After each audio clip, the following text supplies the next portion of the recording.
Ravenwood's shadow, Ravenwood Manor. Even the name sent shivers down your spine. An old Gothic mansion perched atop Widow's Hill, shrouded in mist and whispers. Locals told tales, stories of a haunting, unexplained noises, flickering lights, a ghostly figure, a woman in white mourning a lost child. My friends and I, we scoffed at the stories. We were the Ravenwood Four, here to debunk the myths. Tonight we'd prove there were no such things as ghosts. The old iron gates creaked open. A warning? We laughed it off, our flashlights cutting through the growing darkness. The air grew heavy, thick with the scent of damp earth and something else, something unsettling. A chill wind whispered through the ancient trees, their branches gnarled like skeletal fingers reaching for us.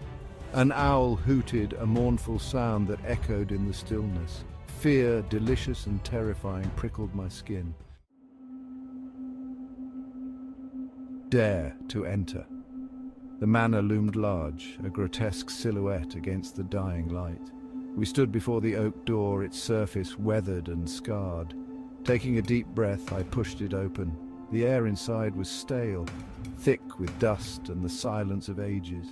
Cobwebs clung to every surface, and the only light came from the moonbeams filtering through grimy windows.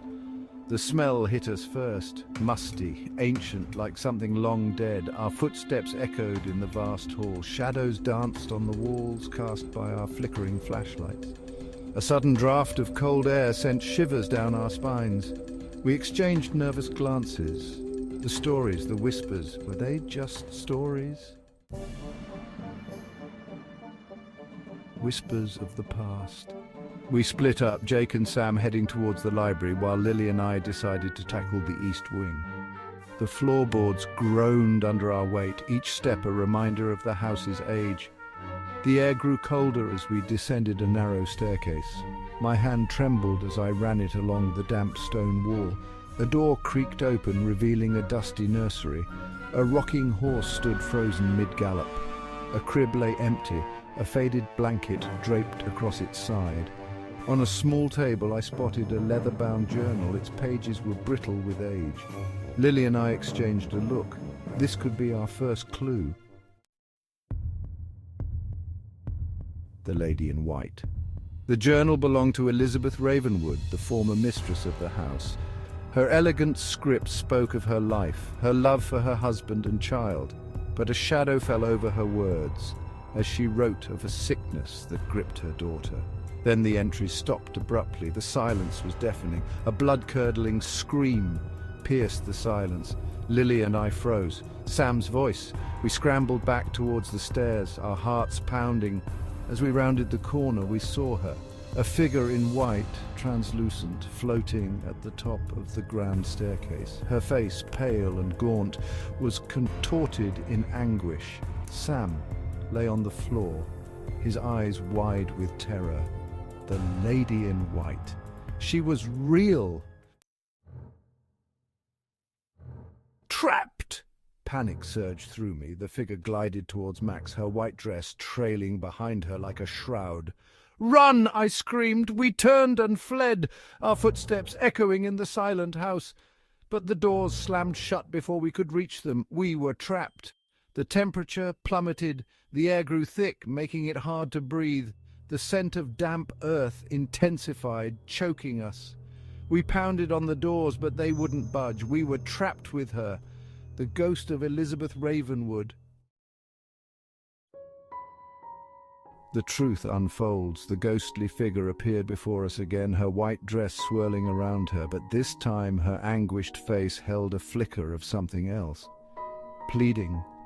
She reached out a translucent hand, beckoning us towards her. Fear warred with curiosity. We followed her, hesitantly at first, then with growing courage. She led us back to the nursery, stopping before the empty crib. Her ethereal form flickered and a single tear rolled down her cheek. We understood. She wasn't here to harm us. She wanted us to help her. As we watched, a scene flickered to life before our eyes. Elizabeth, her face etched with worry, holding a small bundle wrapped in blankets. The baby, a girl, was pale and still. Elizabeth's cries of anguish filled the air, echoing the pain in her spectral form. Then darkness.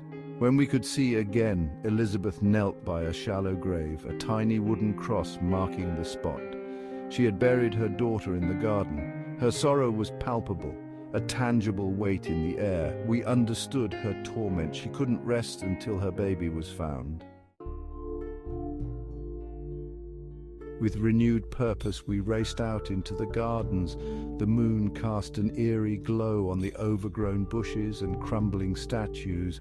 The air was heavy with the scent of night-blooming jasmine and something else, the faint, sweet smell of baby powder. Following the scent, we stumbled upon a hidden corner of the garden. There, nestled beneath a weeping willow, was a small mound of earth.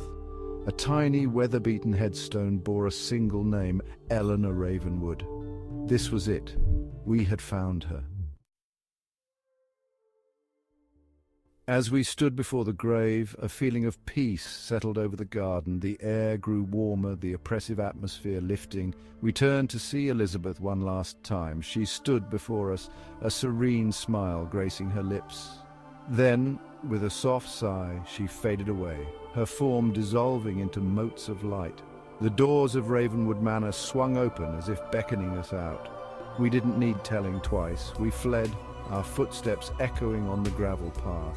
As we glanced back at the manor, silhouetted against the rising sun, we knew we weren't leaving empty-handed.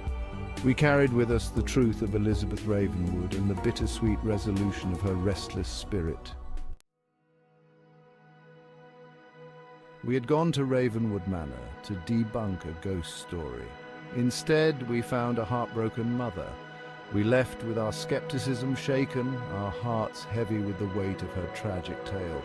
Ravenwood Manor may no longer be Elizabeth's prison, but her memory, her sorrow, and her love for her child would forever linger within its walls. And we, the Ravenwood Four, would never forget the terrifying, heart-wrenching night we spent within its haunted embrace. We drove away as the sun rose, painting the sky in hues of pink and orange, but the image of Elizabeth and her baby, reunited at last, remained etched in our minds. The experience had changed us.